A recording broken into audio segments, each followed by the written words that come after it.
আসসালামু আলাইকুম প্রিয় ভিউয়ার, সবাই কেমন আছেন? আশা করি সবাই ভালো আছেন। আমিও আলহামদুলিল্লাহ আল্লাহর রহমতে অনেক ভালো আছি।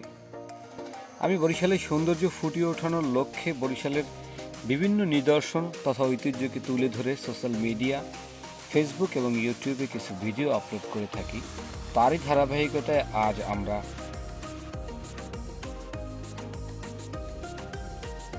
ঢাকা বরিশাল মহাসড়কে বরিশালের প্রবেশদ্বার তথা দোয়ারিকা শিকারপুর সেতু বা মেজর এম এ জলিল সেতু সম্পর্কে আপনাদের সাথে প্রামাণ্য চিত্রের সাথে কিছু তথ্য নিয়ে আমি মোহাম্মদ আল মামুন আপনাদের মাঝে। সড়ক ও জনপথ বিভাগের সূত্রে জানা গেছে, বাংলাদেশ সড়ক ও জনপথ বিভাগ বরিশালের সন্ধ্যা নদীর উপরে শিকারপুর সেতু এবং বাবুগঞ্জের সুগন্ধা নদীর উপরে দোয়ারিকা সেতু নির্মাণের উদ্যোগ নেয়। কুয়েতের অর্থ সহায়তায় চীনের একটি নির্মাণ প্রতিষ্ঠান, যার নাম চায়না হারবাল ইঞ্জিনিয়ারিং কোম্পানি, সেতু দুটি নির্মাণ কাজ বাস্তবায়ন করে। 1998 সালে তৎকালীন প্রধানমন্ত্রী শেখ হাসিনা এর নির্মাণ কাজ উদ্বোধন করেছিলেন।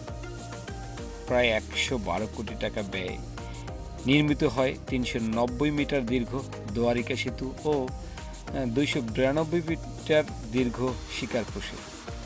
সেতু দুটির অবস্থান খুব কাছাকাছি হওয়ায় এক কথায় বলা যায় এটা জোড়া সেতু।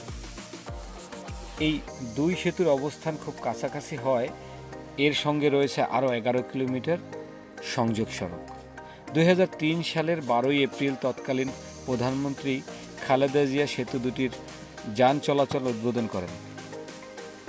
এই সেতুটির নামকরণে যে ব্যক্তিটির নাম ব্যবহার করা হয়েছে এম এ জলিল, যার জন্ম 9 ফেব্রুয়ারি 1942, মৃত্যু 19 নভেম্বর 1989।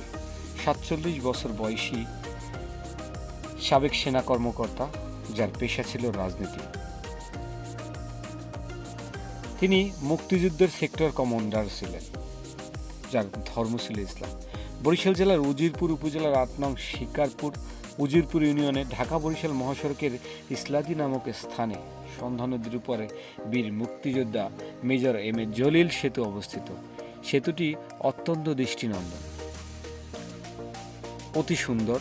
ঈদ, কুরবানি, পূজা, বিজয় দিবসের দিন অত্র সেতুটি দেখতে বহু মানুষের সমাগম হয়ে থাকে। আশা করি আপনিও আপনার পরিবার পরিজন নিয়ে এমন একটি স্থানে এসে কিছু ভালো সময় ব্যয় করতে পারেন। আমার মনে আছে, আমি যখন পড়াশোনা করি তখন দর্শনীয় স্থান বলতে আমরা যে জায়গাগুলো সবচেয়ে বেশি ঘুরেছি তার মধ্যে দোয়ারিকা শিকারপুর অন্যতম। আমরা ওই সময় যখন আমরা পড়াশোনা করেছি তখন গাবখান সেতুটাও কিন্তু ছিল ঠিক একই রকম একটি সেতু, যে সেতুকে ঘিরে অনেক শিক্ষা সফরের বিভিন্ন কার্যক্রম, পিকনিকের আয়োজন, অনেক কিছু মনে পড়ে যায়। মনে পড়লেই মন চায় সেই আগের দিনে চলে যেতে। স্মৃতিচারণ, দর্শনীয় স্থান আপনার পরিবারের অনেকটা বেশি আনন্দ দেবে। যাই হোক, অনেক কথা বললাম আপনাদের সবার সাথে, অনেক সময় নিয়েছি। কিছু কথা বলে শেষ করতে চাই। যদি আমার ভিডিওটি আপনাদের ভালো লেগে থাকে বা কোনো ধরনের পরিবর্তন করতে হবে বা খারাপ লাগা যদি তৈরি হয়, অবশ্যই কমেন্টের মাধ্যমে জানাবেন।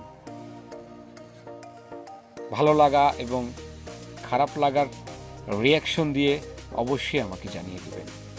যদি ভালো লেগে থাকে সেক্ষেত্রে লাইক ও শেয়ার দিয়ে আরও কিছু দর্শককে দেখার মতো সুযোগ করে দিবেন। দেখা হবে নতুন কোনো ভিডিওতে, নতুন কোনো স্থানে। আজ এ পর্যন্ত। আল্লাহ হাফেজ।